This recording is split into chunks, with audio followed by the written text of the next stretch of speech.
Vamos dar continuidade à leitura do livro Pecados Intocáveis de Jerry Bridges, capítulo 16, parte 3, Ervas Daninhas da Ira. Em terceiro lugar, é preciso aprender a perdoar como Deus tem nos perdoado.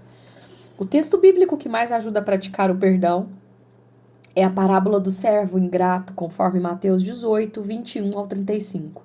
Jesus conta a parábola como resposta à pergunta de Pedro: Senhor, até quantas vezes deverei perdoar meu irmão que pecar contra mim? Até 7 vezes? Verso 21. Que significa perdoar tantas vezes quanto ele pecar. E sabemos bem quantas vezes a pessoa peca contra nós. É a partir disso que Jesus conta a parábola do servo implacável. No entanto, a história não deixa claro quantas vezes temos de perdoar. Todavia, mostra claramente a base para perdoarmos uns aos outros. A parábola conta que o servo de um rei lhe devia 10.000 talentos. Um talento valia 6.000 denários. Deixando a matemática de lado, o servo devia o equivalente a 200.000 anos de salário de um trabalhador comum. Algo entre 6 a 8 bilhões de dólares no atual mercado de trabalho. Jesus costumava usar hipérboles para enfatizar o ensino, e foi o que fez aqui. O servo de um rei jamais acumularia tal dívida, mas iremos ver por que Jesus usou uma quantia tão grande de dinheiro. O servo implorou que o rei tivesse paciência e desse tempo para ele pagar o que devia. Isso era puro sonho do homem. Ele nunca conseguiria pagar tamanha dívida. O rei, então, ficou com pena do servo e perdoou a dívida. Ao se retirar da presença do rei, o servo encontrou um colega que lhe devia 100 denários, quantia que representava 4 meses de trabalho, ou, nas contas de hoje, de 10 a 15 mil dólares.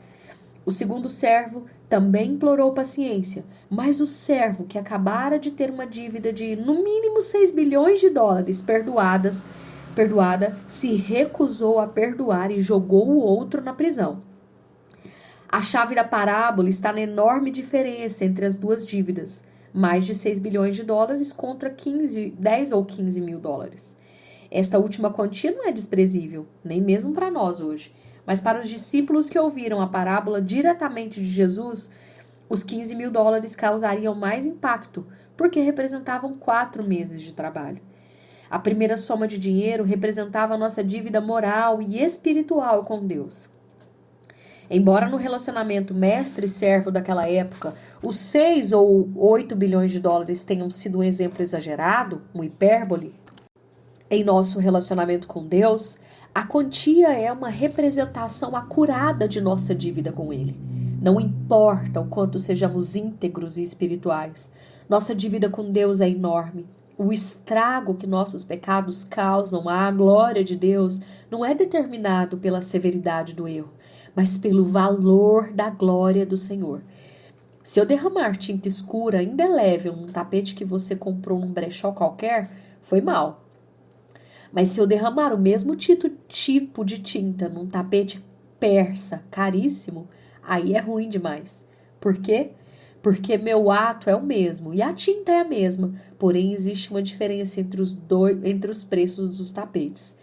O tamanho do estrago não é determinado pelo tamanho das manchas de tinta nos tapetes, e sim pelos respectivos valores de cada um.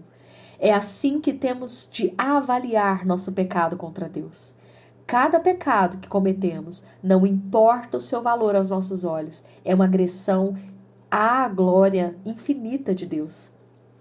Mesmo que um tapete custe milhões de dólares, a quantia não é nada em comparação ao valor da glória de Deus.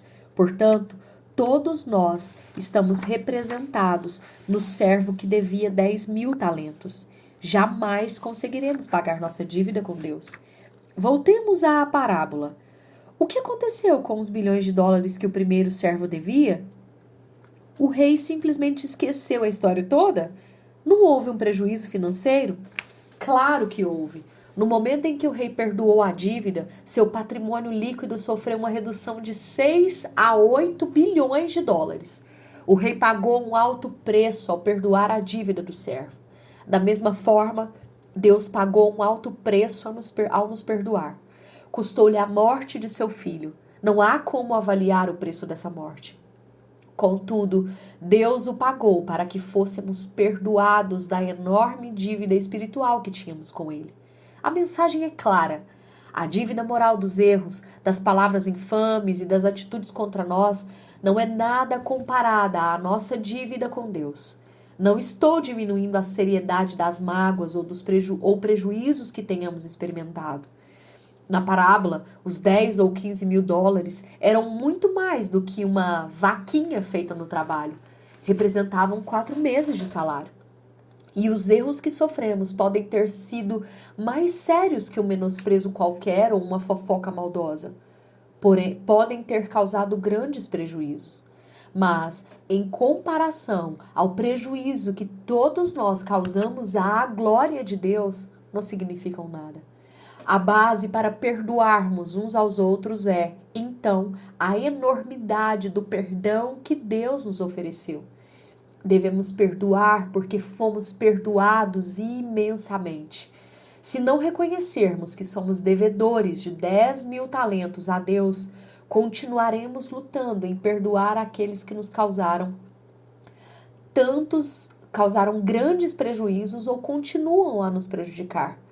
No entanto, quando entendermos o quanto devemos a Deus, porque continuamos a pecar contra Ele, conseguiremos dizer quando formos prejudicados: Senhor Deus, fui bastante magoado, mas sou o devedor de 10 mil talentos. O pecado dessa pessoa não é nada em comparação ao meu contra o Senhor. Como o Senhor me perdoou, eu perdoo de coração essa pessoa. Não estou dizendo que uma oração desse tipo, mesmo feita com sinceridade, vai aplacar de imediato a nossa ira. A carne não desiste tão facilmente. Todavia, a atitude revelada na oração oferece-nos uma arma contra a qual podemos matar a ira. Ao concluirmos este 2º capítulo sobre a ira, sei que tanto este quanto o primeiro levantam questões ou objeções. Alguns leitores talvez achem que ignorei assuntos complicados como pais ou cônjuges violentos ou injustiças sistêmicas prevalecentes em nossa sociedade. Outros talvez pensem: ele não conhece a minha vida. Se conhecesse, não seria tão bonzinho em suas respostas. Gostaria de afirmar que o propósito deste livro não é lidar com as várias questões que desencadeiam nossa ira. E certamente não advogo que sejamos cristãos capachos, permitindo que todo mundo nos esmague ou tire proveito de nós. Há momentos em que temos que defender o que é justo. Contudo, não devemos pecar durante o processo. E é disso que estou falando. Meu objetivo nesses 2 capítulos é que encaremos o fato de que grande parte, se não quase a totalidade de nossa ira é pecado, mesmo que seja resultado das atitudes erradas de outras pessoas. Ao enfatizar o pecado da ira, não estou menosprezando o pecado dos ofensores. Entretanto, o antigo provérbio ensina: um erro não conserta o outro. O pecado da outra pessoa não conserta ou justifica o nosso pecado da ira. Ou como Tiago afirmou: porque a ira do homem não produz a justiça de Deus, conforme Tiago 1:20. Além disso, acho que muito de nossa ira não é resultado de injustiças ou erros importantes contra nós, mas é uma manifestação do nosso próprio orgulho e egoísmo. Eu sofro constrangimento, aborrecimento e frustração por causa das atitudes ou inatividades de outras pessoas e fico com ira. Embora existam muitas injustiças que merecem nossa ira legítima, não devemos usá-la como desculpa para encobrir o pecado da ira que muitas vezes surge em nossos corações e que possivelmente se mostra em nossas palavras ou atitudes. Mais uma vez, recomendo os 3 princípios ou práticas que me ajudam muito. Crença firme na soberania de Deus. Busca diligente do amor fraternal que cobre uma multidão de pecados e não mantém uma lista de erros. E a percepção humilde que, em comparação ao pecado do meu irmão contra mim, reconhece o débito de 10.000 talentos a Deus. E assim nós concluímos o capítulo 3, o capítulo 16, a parte 3 desse capítulo.